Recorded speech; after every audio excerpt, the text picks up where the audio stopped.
And we are on for our last little chat on what is it?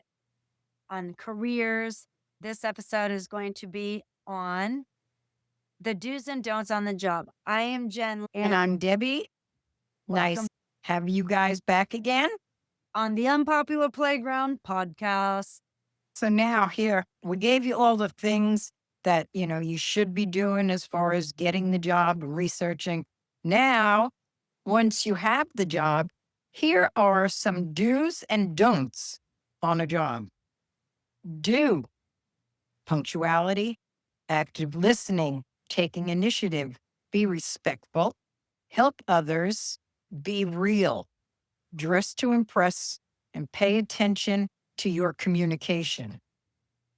Some of the don'ts: don't gossip, don't interrupt, don't overshare personal views, ignore workplace norms, don't use violence towards other people intentionally, don't harass coworkers or other people, don't engage in behavior making the workplace unsafe for you or others.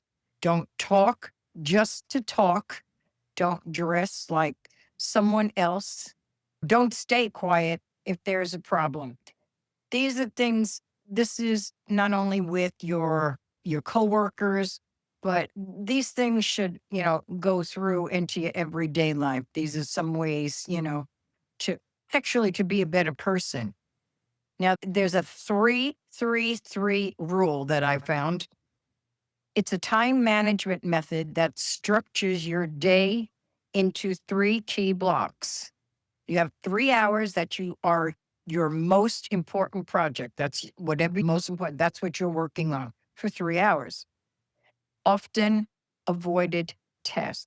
Don't put a little bit of time into and just work on it. Everything is important when you're at work. So you can't put things off. Tomorrow you got double duty on that. So start a project, finish a project. And the third, essential maintenance activities. For example, emails, planning to keep things running smoothly, aiming for focused effort, and reduce being overwhelmed. But remember, the first one is to work on your most important project. Now, the 12 first job do's and don'ts. Learn from mistakes and move on. Everybody is going to make a mistake. And as I used to say, as a nurse, has anybody died? No. Okay, we'll get through this and we'll learn, and this won't happen again. Give respect to earn it. If you listen more and talk less, that's showing respect to somebody. If somebody's talking and you just keep butting in, you're showing no respect for what they have to say. And they probably won't talk to you a lot anymore. That's why we have 2 ears and 1 mouth. Know what to wear. Depending on your job, dress accordingly. Don't avoid using your PTO. Companies give you this PTO, and a lot of companies don't carry it over from one year to the next. Use your PTO, whether you want to use it for vacation or you just want to take a day to yourself, but make sure you use it. This helps you clear your head and have some life of your own. You can use your PTO to even be late. You have an appointment to go to and you can see that you're going to be late or traffic. You can use your PTO to pay yourself so that you'll still have a full paycheck. So it doesn't have to be for a full day. You can use it for, or let's say you need to leave early for an appointment or whatever. You can do that and you don't have to worry about your pay being cut. Exactly. Ask questions and listen to the answer. If you ask somebody a question and then you ignore what they're saying when they're giving you an answer, that kind of makes you look like a putz. And also, people are not going to pay attention to you when you ask questions anymore. Don't get involved in workplace drama. That has got to be the biggest one ever, because that is one that will cause not only you heartache and the person that you're involved with in that heartache, but your company when you get involved in personal drama. You go to work to do your job. I used to tell people all the time, I was RN supervisor. And my thing was like, I am your boss. I'm not your friend when I'm at work. I don't play favorites. I enforce the rules. I said, yes, I do. But that's not on work time. And when we're at work and I ask them to do something or, expect something of them, they do it because I'm their boss. And I have told people, I will write you up, even my friends. And one of my close friends was like, oh, yes, she will, because she wrote me up for doing something I wasn't supposed to do. She goes, so, she's a by the books person. Well, And friends wouldn't compromise your position like that either. They're not gonna put you in a position, generally most times intentionally, to make you have to reprimand. make sure you keep it real and also act professional and be yourself. Don't overshare. When you go in a job, who are you? Be that person. Don't go in pretending to be something you're not. And don't give away everything about yourself, your family, your whole life, because the more they know, the more ammunition they have against you. And they'll Oh, talk yeah. about you and you will become the workplace drama. You go to work, you go to work. These people are your partners at work, they're your staff at work. They can be a friend, but you don't give anybody any information that you don't ever want to hear come back to you. Well, You know, exactly. Because then when it comes time to having to let somebody go, they can tell HR, well, she's been having a lot of problems. I don't think she's going to be able to yes, handle that responsibility. Do you think that she'll be able to do that? Because she's been having trouble. Her car broke down. Now she doesn't have a car. So how's she going to get to work? right. If you're going to let somebody go, it probably should be, Yeah. they will throw you under the bus. It's a dog eat dog world out there. So you keep your stuff to yourself. You know, I mean, when I at work, I used to know who had a new boyfriend, who was having an affair, whose husband beat them, whatever. And it's like, okay, I'm happy that you feel safe telling me things and I would never use this stuff against you, but I wish you wouldn't. And I even used to tell them, you're sharing too much, Right. you Yeah, know? that's what I say too. I don't want to know anything. When I tell people, I say, love you very much. But if you tell me something that's reportable, that's going to cost me Oh, my job, definitely. that will put you not only under the bus, you will be under the back tire. And it'll go, because I'm not going to risk my job because you told me something that's reportable where I can get fired too. Right. Knowing something, you can be held accountable just by Yes. knowing it and not saying anything. And Right. you'll be like, Guilty oh, by she didn't know about it? association. Because they will say, "Well, Jen knew about it and she didn't say Yeah. anything." Another thing, stay in the know. Regularly check new employers' social media accounts. Look for updates to the website and often check out emails, letters, and updates. You know the ins and outs of the company. You're part of that company. And so you need to be prepared for future questions or projects. So remember, you're representing the company. So if you have people that are working under you, you're responsible for them, but you're also responsible to your company. So never Oh, jeopardize yourself or your job. Don't bring your dirty laundry to work. That's what I used to say. When you leave the house, you leave that home. You are no longer so and so that you were at home. You're now at the job and you got to act like a professional. Feedback and use it for growth. You'll receive positive and negative feedback through life and criticism, constructive or not. Learn the difference and allow all types to be an opportunity to grow as an individual. But don't allow yourself to become negative or self doubting. Taking criticism well shows maturity, and applying it shows you can learn from success and failure. You also need to prioritize your mental health. Make time for yourself. Use your passions and overall well being, making time for movement, choosing healthy meal options, checking in with your mental state, crucial for peak mhm. performance, workplace happiness. My husband would say, you're not going in today? And I'm like, no, I'm taking a mental health day. I just need to take a day to clear my mind, be me, do what I want to do, have fun in that. So when I go to work tomorrow, I'm back on track. And this is okay. Everybody deserves a mental health day. You can't work. I mean, as nurses, we work a lot of hours. So you can't do that and always be mentally sound. So take some time, treat yourself to perfect thing. Go get a mani-pedi. Go get your hair done. Do something good. You know what I did one time, Debbie? When I was teaching, I took a mental health day and I said, I'm going to see Sandy Beach, Yep. Dr. Sandy Beach. And I went to Sandy the Beach. You have Oh, to. It's very important, and on your days off, do things you enjoy doing. Don't think once you leave your job, that's it. It's done. The day is over. Do not carry it with you to home, to over dinner, to going to bed. It's a job. Remember that. It's a job. It's not your you life. will be replaced. When you die, Yes, they're going to replace you without a heartbeat. exactly. They're not going to. So you giving all of the best parts of your life. I mean, yeah, when you're there working, you give 100%, but there should be an ending there at some point.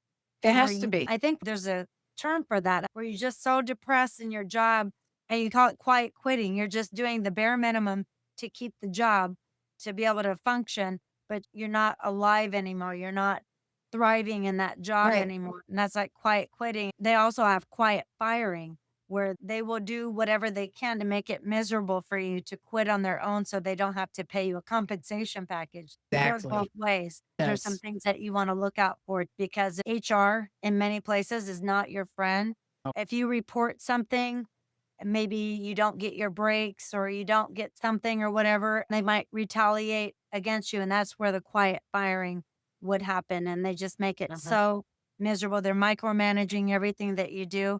With that, I would say document, document, document.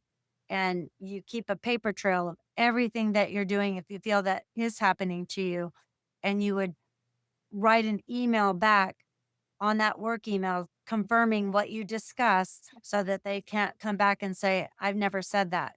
And you have the red receipts for Right. everything to build something up in case you have to get legal help with that as well. I mean, it might not always be that way, but at least you can get some sort of compensation package or something on the way out with that. So that's something you want to consider too.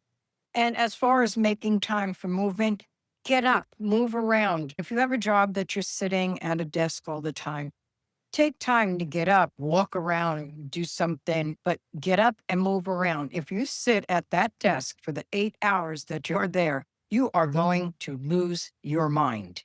You need to have, and your body, you can't just sit for 8 hours. It's not healthy for your body or your mind. So make sure, get up, move around, take bathroom breaks, whatever it's going to take, but make sure you get your butt off the chair. Office jobs have an hour lunch, so you can get up and walk after your lunch. A lot of people have a little walking club. And that's good lunchtime because that's the time they're giving to you.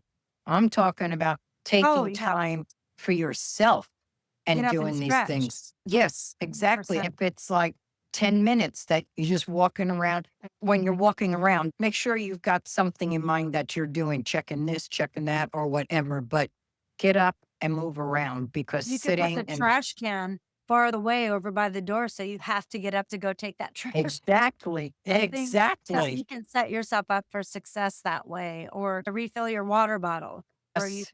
stand up, you can adjust your desk. Sometimes you can Uh-huh. stand up, stretch. Yeah, it's always really good. I'm really glad that I have that my job. I'm always running around, walking around and things Oh, like it's just over there, Debbie. yeah, over there.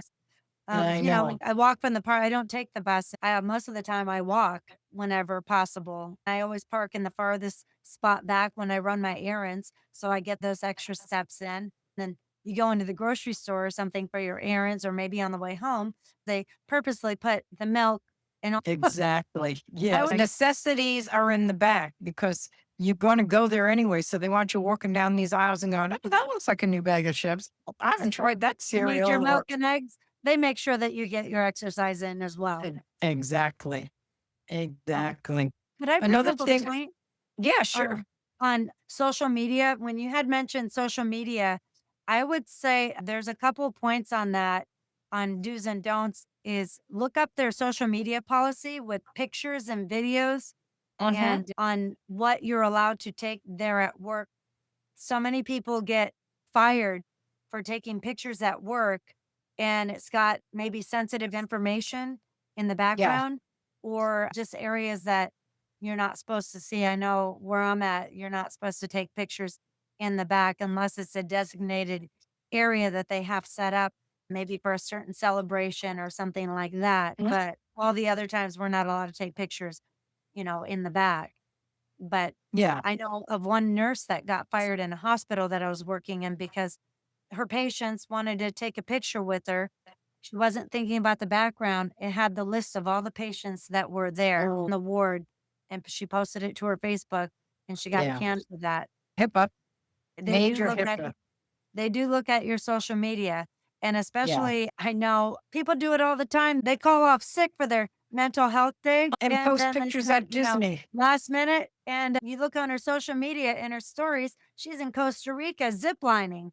So you need to think about that. If you are taking a mental health day, don't be posting that on social media that No. day and saying, "Oh, what a great time you're having today," because you decided to take a sick day that might have put everything in a bind. I mean, generally, I try to plan for that and give enough notice so that people aren't in a detriment. But sometimes you wake up and you just don't be ashamed of it. I mean, the place will be okay without you. Yep. Some days you just are overwhelmed and or you have a migraine or you're just sick to your stomach and you're just like, nope, I can't do today.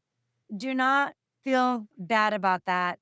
They will function, they will survive without you. They'll be okay. It's not like you do that stuff on purpose, but Right. do you think that when they're feeling that way that they feel guilty about not coming in? No. No, they don't. So don't feel bad about that. I think it's a culture thing. It's like, oh, make you feel bad, make you feel guilty about using your PTO.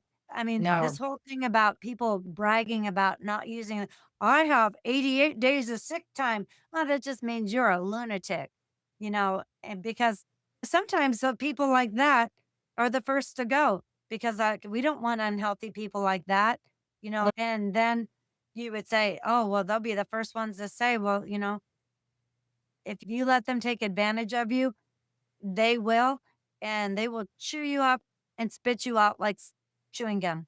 Like until all the flavor's gone, they will do that. Some employers are like that. They'll wine and dine you, they'll love bomb you to get you to come in because they want your labor, they want your skills, they want to pay you the least amount. I'm not saying everybody's like that, but a lot of them are. So Yeah. you just have to make sure that that's a good fit and also keep one eye open to make sure that you're not being taken advantage of as well. Totally agree. Keep the bigger picture in mind. We all have goals, aspirations, and long term ideas where we want to be ending up professionally. There are always infinite lessons to be learned. Take it one day at a time and commit to being teachable, and you'll be well on your way to a successful and healthy work life balance. And Segue in between what we talked about with the job research and the career and preparing with the interview basics is that when you're made an offer, in order for your work life balance to be what it should and for you to have a chance of having some longevity there, if you have an offer or whatever they promise you, military recruiters will promise the world and drop you. They make pie crust promises. Some places do because they need a quota. Get everything in writing. If they promise you a bonus, make sure that's in writing. Make sure you get a name so that that way, with how your breaks are, get it in writing to make sure that you have that so that if that contract is breached, that you have some sort of recourse to be able to get that remedied. Because if you don't have it in writing, then it doesn't exist. I agree. So that's what I would finish with. And I have nothing more to add to that. So, Neither on do that I. happy note, I'm going to bid you. We will talk again on our next topic, which is going to be financial literacy and what it is, what it entails, and how to achieve it. A lot of people don't think about retirement. So these are some Well, that that's you're, going to be talked about in our next yeah, podcast. you're going to want to know all these things. So please make sure to come back for the Oh, financial life is well taken care of and you're well cushioned by the time you get to be our age. And yes. with that, make sure again to smash that like button, subscribe, start a conversation. Let's get a conversation going in the comments, and we will see you in the next episode. Bye. Stay Bye. safe.